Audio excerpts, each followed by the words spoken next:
Welcome back, aspirants on MacTech 40, and this is the lecture number 4 of our RAC subject, and we are solving previous year question of EAC mains. Okay, and today we will solve one question of EAC.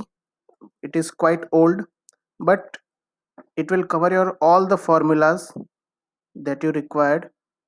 Okay, and concept of thermodynamics, the entropy relation, RAC, as well as some fluid mechanics and IC engine, or you can say that that cylinder and volume type. So IC engine. So this four subjects concept is going to clear. Okay, and this question is very interesting. It is quite old, but don't take as uh, in granted. But you have to take it seriously. Here, one notation I would like to tell you, that is, if here 1 to 2 process I am showing as a compression. Okay, 2 to 3 process, if I write 2 to 3, then this process is condensation. If 3 to 4 is written, then it is expansion process, and if 4 to 1, then it is evaporation process. Okay, and if suffix like a 1 dash, 2 dash, 3 dash is used, then consider as a superheated state or subcooled state. Okay, depending upon the process. And one thing I am assuming that you all know how to locate all this point and which point is on which line. It is whether it may be saturated liquid, or whether it may be saturated vapor, or it may be superheated. Okay, so let's start. So today's question, and I am always telling you, underline the main points that required. So our question is, 10 tons of refrigeration, that means total heat that we have to reject from the evaporation, is given as 10 tons of refrigeration is required for a food storage space and keep the foodstuff cool. The refrigerant used in plant is R12. Okay, and it is subcooled by 5 degree before entering to the expansion hall. That means there is a 5 degree subcooling. The temperature of evaporator and condenser, this is evaporator temperature TE, and this is condenser temperature TC, 30 degrees Celsius respectively, and there is a 5 degree subcooling. So at the exit of the condenser, the temperature is 25 degrees Celsius. Okay, the vapor is superheated to 6 degrees Celsius. That means the refrigerant and exiting to the evaporator and entering the compressor, it is at 6 degree temperature. Okay, not, it is not written by, here it is subcooled by 5 degree. That means we have to subtract minus 5, and here that is superheated to 6 degree. That means here I have to superheat up to the 6 degree. Okay, minus 8 to 6 degree. Okay, and the compressor has two cylinders, a single acting, this is a single acting type, having stroke equal to 1.5 times of bore. That means L by D ratio is given to us 1.5. The compressor runs at 800 rpm. That means N is given to us, and compression is assumed to be isentropic. Okay, this will help in finding the relation of entropy and enthalpy and superheated state temperature. So we have to find this following six things: the refrigeration effect per kg, mass flow rate of refrigerant, swept volume, theoretical power COP, and bore and stroke diameter. So I told you earlier also, whenever this kind of question VCR comes, follow three steps. First is draw TS and pH diagram. Second, find temperature and condition at each point. The here condition means whether it may be superheated, saturated, subcooled, or it in between uh, liquid vapor interface, or it may be some dryness fraction. Okay, and third step is find enthalpy at each point. Okay, find enthalpy at each point. So when you do these three steps, so you have all the value that you require to find out whether it may be mass flow, COP, compressor work, refrigeration effect. Okay, so these three are standard steps. So here we have done first step. Here one is a saturated vapor at -8 degrees Celsius condition, and compressor exit is 1 dash. Okay, sorry, not compressor exit, it is a evaporator exit as 1 dash. It is in superheated state and superheated temperature is 6 degrees Celsius. Then we have compression, then again condensation up to T3 dash, that means up to 25 degrees Celsius it is condensation, and 3 to 4 expansion, and same here we have drawn the pH chart. Now we have temperature of all the points except T2 dash, sorry, we don't have this temperature. Okay, so we will find by using this relation, because 1 to 2 is what, compression, and here compression it is in superheated state, and we know this S1 dash is equal to S2 dash. So you know the entropy relation for superheated condition vapor, that is entropy of in saturated vapor plus Cp ln T dash upon T. Here T dash means superheated temperature and T is equal to saturation temperature. Okay, so now let's compare with S1 dash. Here one is represent evaporator temperature -8, and 2 represent the condenser temperature 30 degree. Now S1 dash, that means S1 of gaseous plus Cp and vapor state ln T1 dash upon T1 is equal to S2 and G, that means here G means specific specific entropy of saturated vapor. Okay, and again you have to take Cp of vapor ln T2 dash upon T2, right? So here and entropy at 1.1, that means entropy of saturated vapor refrigerant at -8 degrees Celsius.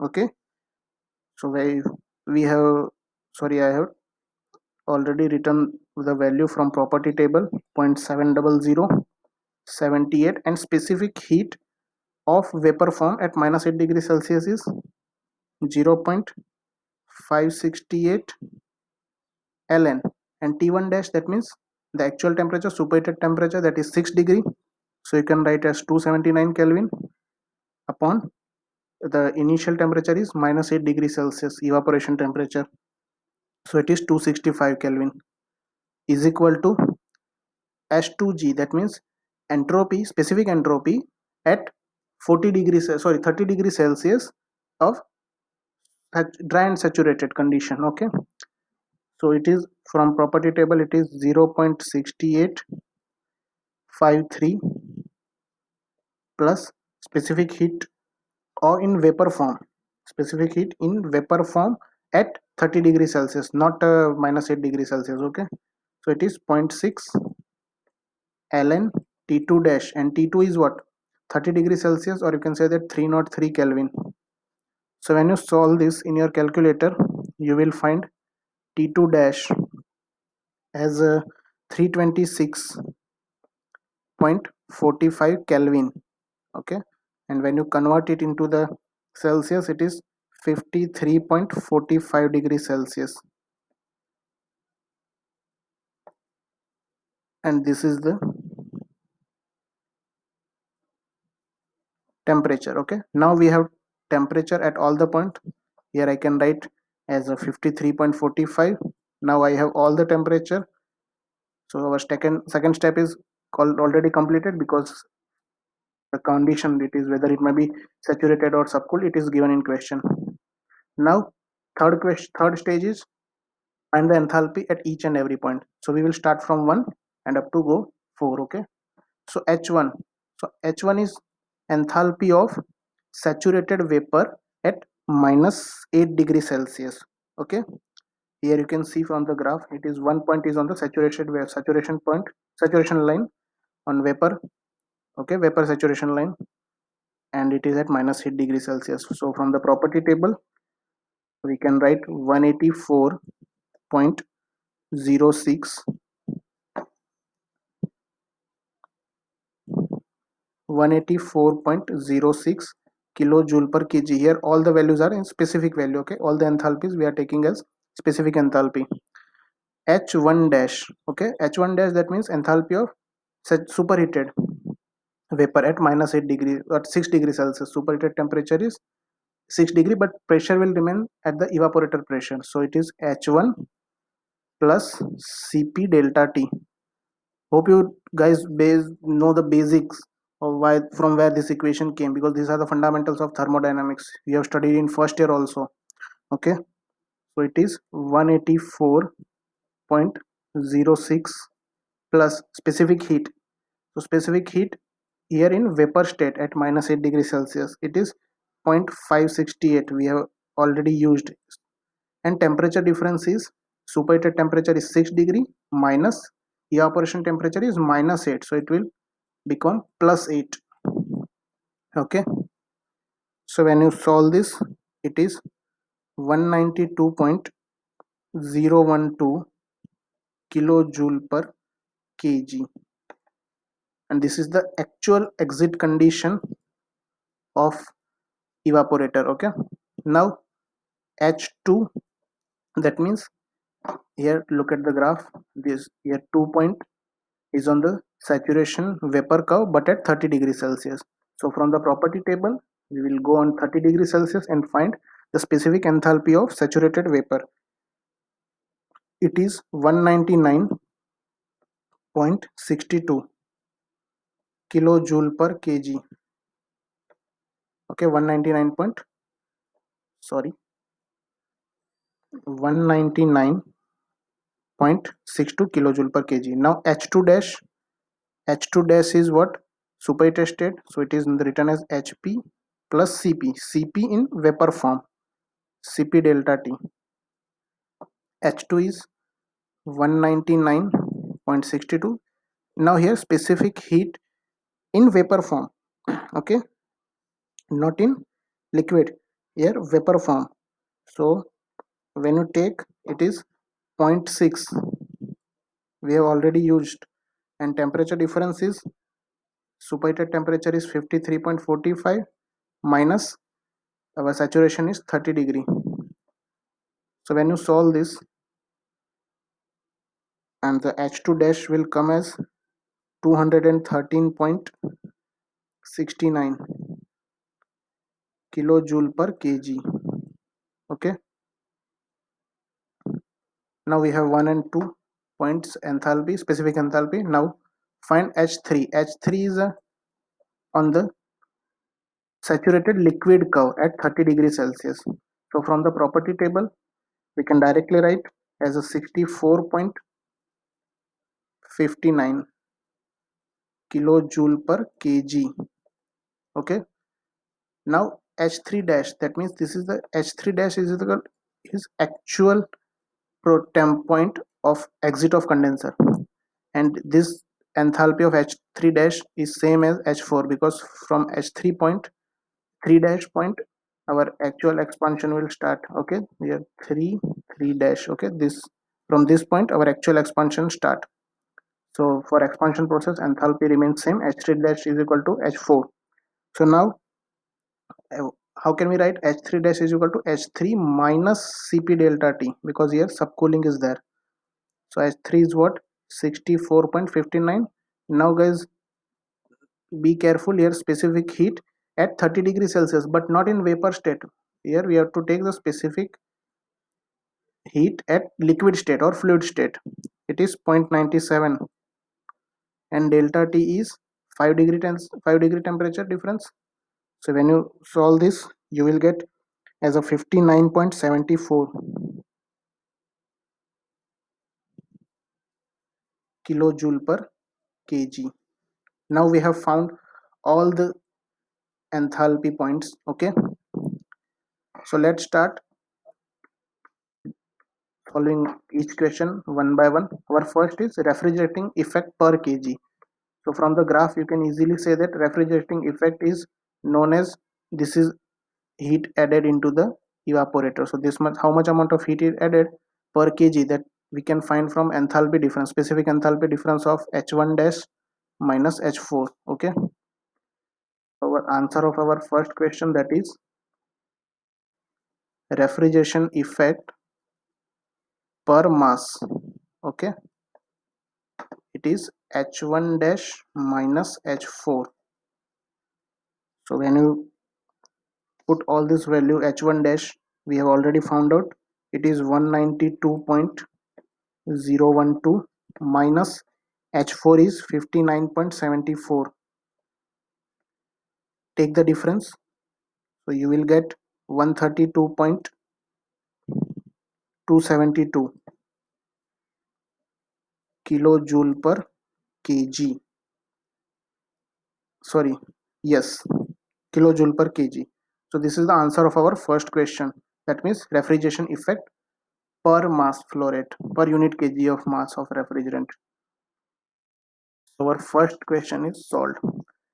Now you can see that all the question will be solved very quickly. All the time consumed, that is finding out the enthalpies at all the point. Okay, because some of you might have a question that why we are finding enthalpy at all the points. Because if you do not find the enthalpy at all the point, just direct starting the solving this problem like a refrigeration effect per mass flow rate. So first we have to find h1 dash. So here you have to give equation number one and go and again find, then again come here. So there may be chance of error. Okay, so first find out enthalpy at all the points, because all the points are required and very helpful in the solving the question. So we have find out. Now all the question will be solved very quickly. Refrigeration effect per kg. Now second question is mass flow rate of refrigerant. Here total refrigeration effect is given to us, that is 10 ton. Okay, mass of refrigeration, that is given by total refrigeration upon unit refrigeration per unit mass. So total refrigeration 10 ton, convert it into kilowatt by multiplying by 3.5 and divide by 132.272. So when you put all this value, you will find mass flow rate, that is 0.2646 kg per second. So this is the answer of mass flow rate. So this much mass flow rate we required for our system. Third question, that is theoretical piston displacement, or we can say that swept volume. Okay, hope you guys studied this in IC engine in first year. All these are concept of first year, not no any hardcore fundamental. Okay, no any hardcore thing of advanced level. These all are basic levels. So our third thing is theoretical piston displacement or swept volume. So it is given as specific volume per unit mass into mass flow rate, because there is no other method. Because here there is another method of finding swept volume, that is by compression ratio, and pressure is given to us, but here nothing is mentioned. So we have to take specific volume into multiply with mass flow rate. Okay, and specific volume of what?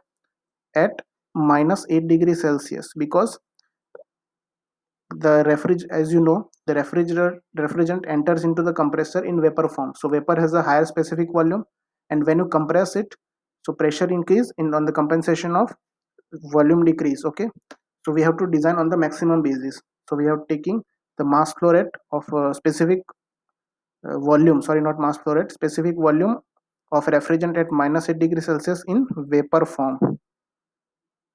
So when you, so in the refrigerant chart, okay, there is a thing and it is given in the exam also, so no need to worry about.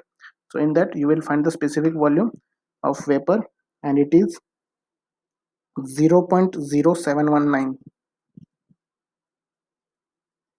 So this is the specific volume, multiply by you have to mass flow rate 0.2646. So when you solve this, it will come 0.019 meter cube per second. So this is your shaft volume or piston displacement. So third question is also solved. Okay, that's why I'm telling you to find out the enthalpy of each and every point. that's only time consuming, but it is, if you go one by one, 1 2 3 4 sequence, then it will not consume more time. Okay, and your final answer will be given like in very few seconds. Third one is theoretical power. As you guys know, theoretical power is here compressor work, and compressor work is given by fourth is compressor work. Theoretical power, or you can say that compressor work is equal to mass flow of refrigerant into enthalpy difference, H2 dash minus H1 dash. Here I am applying first law. Okay, first law of thermodynamics on across a compressor. Okay, mass flow of refrigerant is 0.2646 into H2 dash. H2 dash, that means we have find out 213.69 minus H1 dash. H1 dash, that is the enthalpy at the exit of the evaporator. It is 192.012. So when you take this and solve in your calculator, so we'll find as a 5.73 kilowatt. Okay, so this is answer of your fourth question also. Now only two remaining. Fifth one is COP. So it's very easy. Now COP is what? How much amount of refrigeration effect produced upon how much we supplied the power. Our refrigeration effect is 10 ton, or you can say that in kilowatt, 10 into 3.5 divided by 5.73. So solve this, you will get COP as a 6.1. This is theoretical COP, 6.1. This is answer of our fifth question. Now last question is theoretical bore and stroke. Yes, here your IC engine concept is coming, theoretical bore and stroke.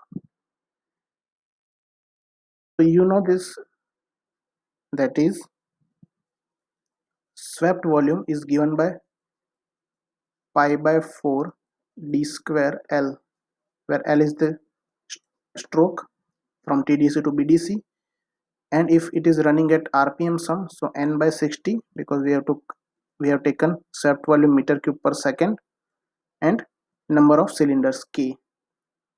So swept volume here our Km is 0.019 pi by 4 d square. Now L is what? Stroke length, and it is in question, it is given as 1.5 times of the bore diameter. RPM is 800, 60 divided by 60 for converting from minute to second, and number of cylinders 2. So when you solve this, 2 got cancel, 2 2s are 4, this is a 40, that is 20, that is 2, that is, sorry, 3, and it is 1 by 2, so here it is 10. So when you solve this, you will get diameter power cube is equal to 6.048 into 10 raised to minus 4. Okay, so when you take cube root, so you have diameter of bore, that is 84.5 mm. Okay, it will come as 0.0845 in meter, but we have to convert in mm. Okay, but in actual practice 84.5 mm diameter is not feasible. So in market we are taking even number series, so our nearest even number is 86 mm, so we will take 86 mm diameter, and stroke length is 1.5 times of diameter, that is 1.5 into 86, so it will come out to be 129 mm, but again take near round of value, it is 130 mm. So this is the final answer. As you have seen that